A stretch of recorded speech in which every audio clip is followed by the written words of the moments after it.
There are no words that can capture the horror and the evil of this unspeakable act. Children are dead.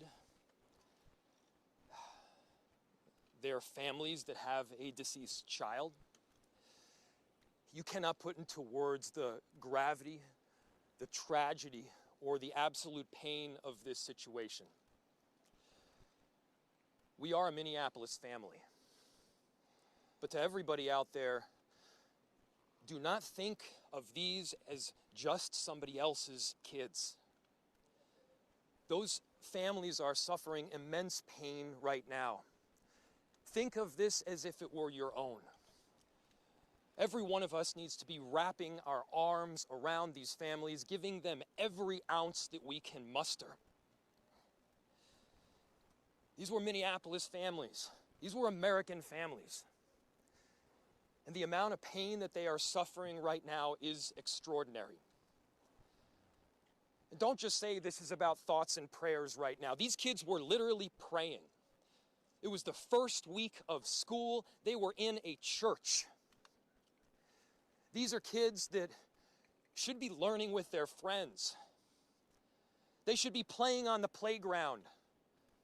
They should be able to go to school or church in peace without the fear or risk of violence, and their parents should have the same kind of assurance.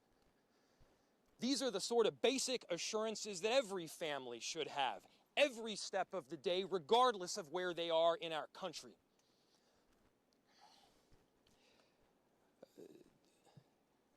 I'm so deeply saddened, and I'm so sorry to the families that I know are suffering right now. My ask is to everyone, stand by them. Love them. These families have forever been changed, and we've all been changed with them. We need to do everything possible to support them through this time. We have a family resource center that has been set up. I'm grateful for all of the law enforcement agencies from a number of different jurisdictions, all the different departmental support that we've received. They're going to be working tirelessly. There's also a family resource center that is being set up as we speak to make sure that we're there for everybody.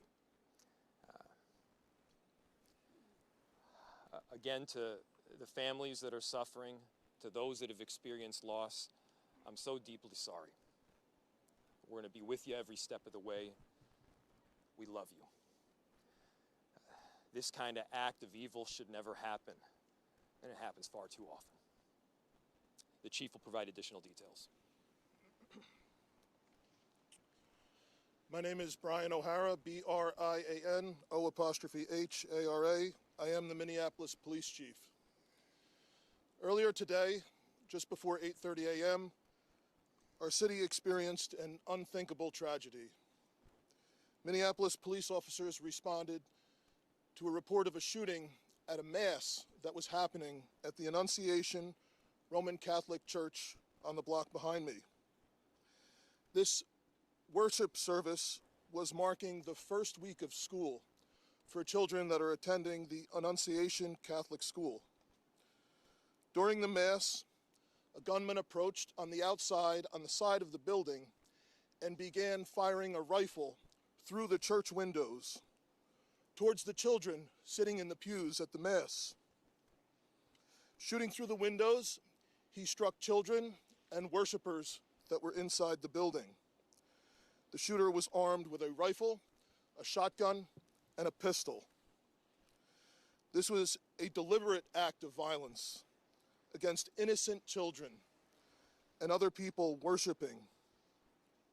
The sheer cruelty and cowardice of firing into a church full of children is absolutely incomprehensible.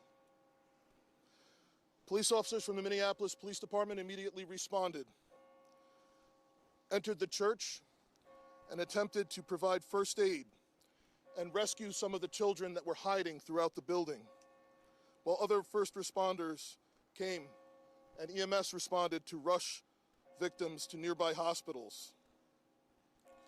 2 young children, ages 8 and 10, were killed where they sat in the pews. Their parents have been notified. 17 other people were injured, 14 of them being children. 2 of those children are in critical condition. The coward who fired these shots ultimately took his own life in the rear of the church.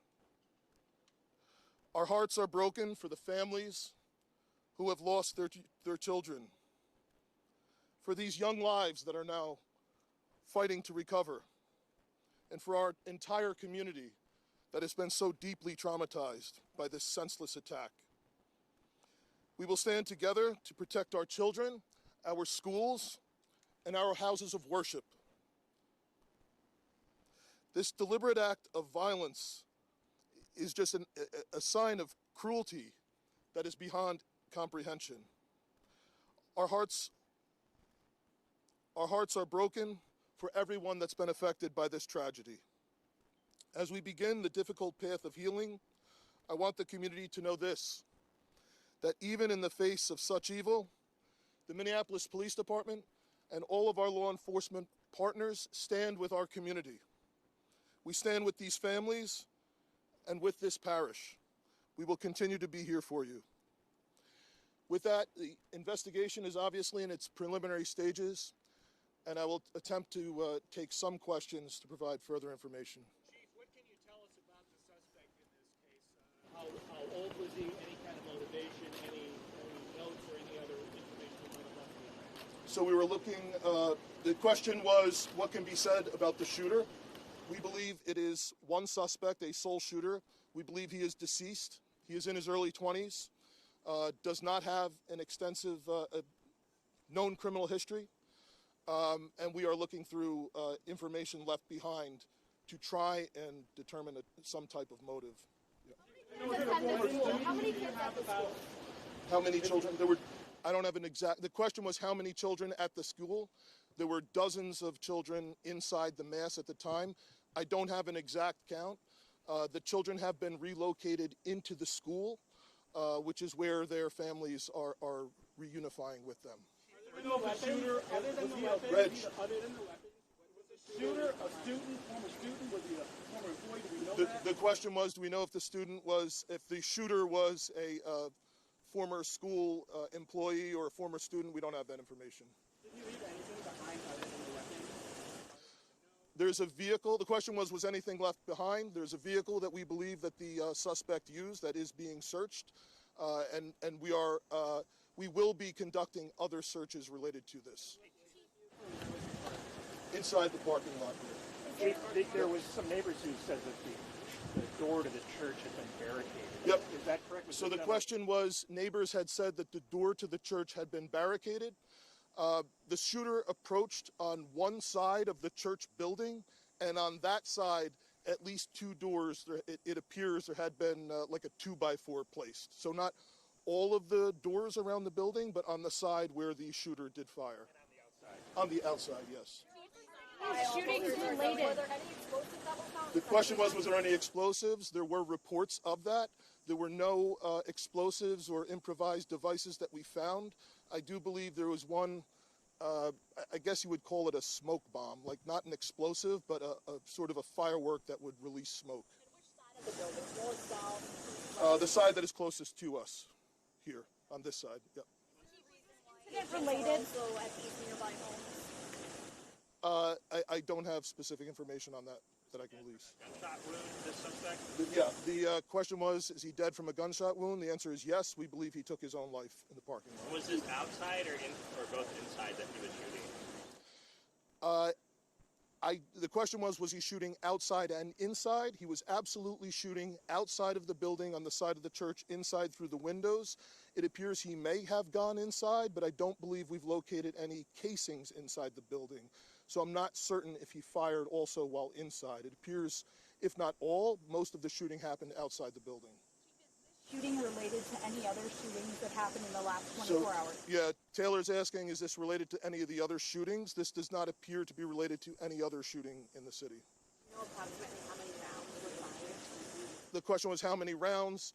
I would say it's in the dozens. We don't have an exact count. There's a sidewalk on the outside as well as a grassy area, so obviously we are going through and taking our time to process the scene. Was he firing just one weapon, like the rifle, or? The question was he firing one weapon? We believe he had fired all three. He had a rifle, a shotgun, and a pistol.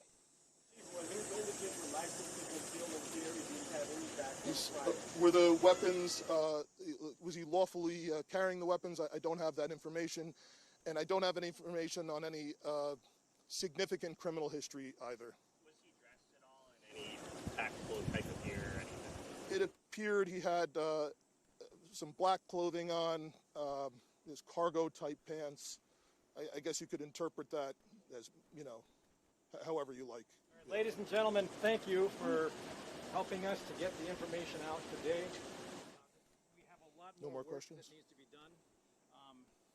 We will return back later today to provide more details as they become available, and we'll let you know how you can know about that in the moments to come. Thank you. How can the public help?